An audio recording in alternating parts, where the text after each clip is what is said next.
Las negociaciones del Tratado de Libre Comercio de América del Norte avanzan entre México y Estados Unidos y todo parece indicar que este mes podría quedar un primer acuerdo. Sin embargo, aún hay algunos retos en cláusulas controversiales para el sector automotriz, la importación de alimentos o la seguridad de las inversiones. Y justamente para analizarlos, mi compañero Juan Becerra conversó con el presidente del Consejo Coordinador Empresarial. Vamos a verlo. Muchas gracias, Juan Pablo Castañón, presidente del Consejo Coordinador Empresarial, por recibir a Capital 21. Encantado. Bienvenidos al Consejo Coordinador Empresarial. Juan Pablo, ¿tendremos en este mes de agosto un acuerdo sobre el Tratado de Libre Comercio? Es probable. No es seguro, pero es probable. Hay una voluntad de acercamiento. Esto depende de la voluntad de acercamiento de la Casa Blanca para comprender también las necesidades de un acuerdo que beneficie también a México. Y eso significa flexibilizar un poco la posición en algunos de los rubros más importantes. En el tema laboral, comprender que somos economías asimétricas, que vamos en el camino del desarrollo, pero no estamos como país desarrollado. En el tema de propiedad intelectual, en los temas de las reglas de origen automotriz. Tenemos que comprender una flexibilización que sea viable para que México defienda los empleos y las inversiones que ya están y tenga la capacidad de atraer nuevas inversiones. ¿Cuáles son los puntos álgidos, los temas que podrían poner en riesgo el acuerdo? Va ligado las reglas de origen de la industria automotriz con la cláusula sunset, que es la terminación del tratado cada 5 años, la cual para nosotros es una línea roja. No puedes pedirle a la línea automotriz que haga inversiones que signifique mayor contenido regional y que al mismo tiempo le digas dentro de 5 años van a cambiar las reglas del juego, porque las inversiones son tan importantes que llevan 10, 15 años en amortizarse. Y por otro lado, estacionalidad, que significa que no en todos los periodos del año México y Canadá puedan exportar frutas, verduras y hortalizas a los Estados Unidos.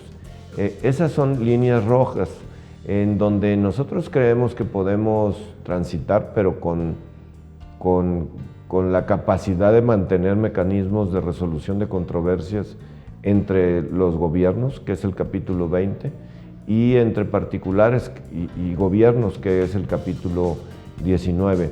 Seguridad para las inversiones es un tema también importante.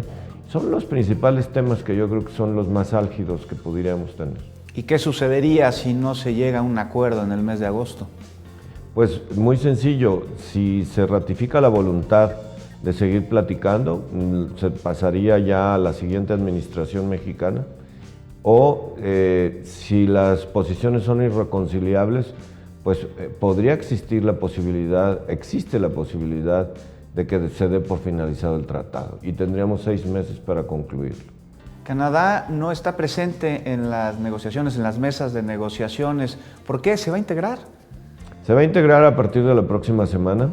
Era natural que, por ejemplo, en el tema de reglas de origen automotriz, la circunstancia de Canadá y de Estados Unidos es muy similar, pero la circunstancia del clúster automotriz mexicano es muy diferente a su circunstancia en temas laborales, por ejemplo. Entonces era necesario dirimir algunas dificultades de la agenda bilateral entre México y Estados Unidos, las asimetrías económicas, la visión del desarrollo hacia el futuro, y después que Canadá se estuviera integrando a la terminación final de los acuerdos.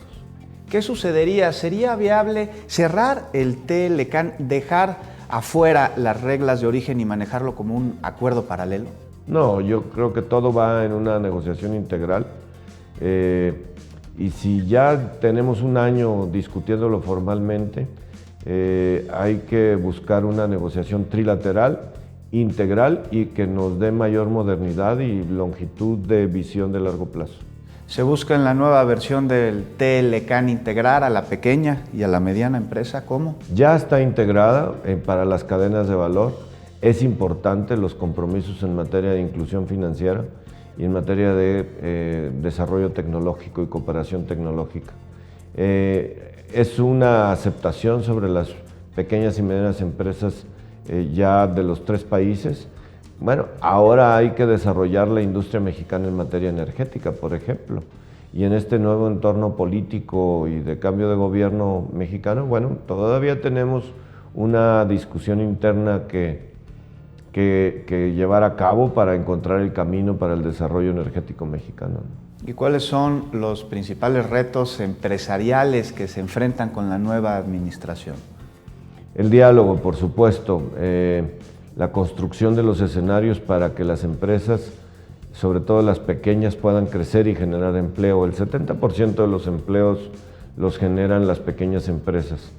Política pública que comprenda que con menos inspección se tiene suficiente regulación y se diferencia el tamaño de las empresas para fomentar que ellas sean las que generen los empleos futuros en México. Claro, sin dejar de lado a las grandes empresas, pero sobre todo impulsar pequeñas empresas es el gran reto para que en un ambiente de seguridad, de respeto, en confianza, podamos generar escenarios para la inversión, en donde la seguridad y la lucha contra la corrupción sean las variables que generen la confianza y mayor inversión en México. Para llevar a cabo la cuarta transformación de México se requiere el apoyo de las empresas. Definitivamente, la única forma de sacar de la pobreza de manera sostenible, es decir, que perdure en el tiempo a las personas, no es con apoyos gubernamentales o subsidios, es con oportunidades de empleo, de trabajo, de preparación, a través de la iniciativa de las personas, que es pequeñas y medianas empresas. Juan Pablo Castañón, muchas gracias por charlar con Capital 21, por recibirnos. Encantado, muchas gracias por venir hasta acá.